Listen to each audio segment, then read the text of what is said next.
And then in verse 37, when he came near the place where the road goes down the Mount of Olives, the whole crowd of disciples began joyfully to praise God in loud voices for all the miracles that they had seen. So when they are nearing Jerusalem, all the disciples erupted in spontaneous praises, in their spontaneous jubilation. Talagang nagkagulo na ang mga alagad at silang lahat ay nagsisigaw at lahat sila ay nagsipagpuri sa Panginoon.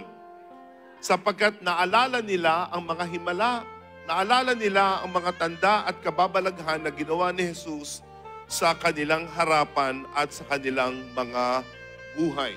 That's what the disciples did. They just erupted. They were not coached. There was no director. There was no script. There was no one who, pushed them to praise the Lord. It was spontaneous praising because they remembered the good works of Jesus that our Savior did to them. And they shouted in verse 38, "Blessed is the King who comes in the name of the Lord. Peace in heaven and glory in the highest."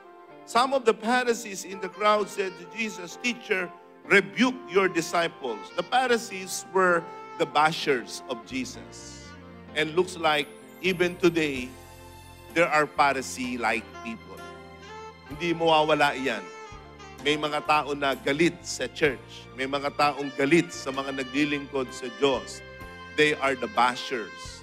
And even during the time of Jesus, he had his own share of bashers. They were the Pharisees. They were the Sadducees. And so the Pharisees did not like the disciples praising the Lord. Ayaw nila na may nagpupuri sa Panginoon. Gusto nila na ang kanilang pagsamba ay tahimik na gaya ng sementeryo.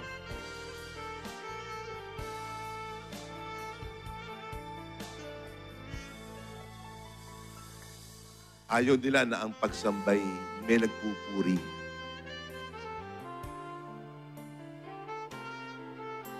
Gusto nila ang pagsamba tahimik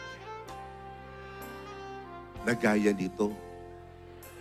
Yung tulog-tulog lang, pikit-pikit lang, walang pagpupuri. At lahat ay sekretary, nagno-notes. Wala nagpupuri. Notes, wala notes. Sa Biblia, tinawag tayong magpuri, hindi lang mag-notes.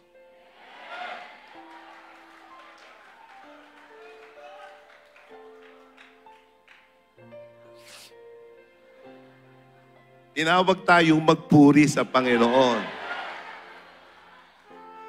We must at least get in the spirit of Palm Sunday. Come on.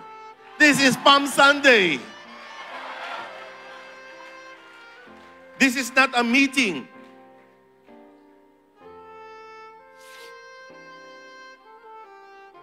This is a worship, and this is Palm Sunday worship. We must praise the name of the Lord. The Pharisees said, "Shh! Quiet! Shut your mouth! You're noisy!" But Jesus Christ said in other gospel writing said, "You know what? If they will keep quiet, even the stones will praise the name of the Lord."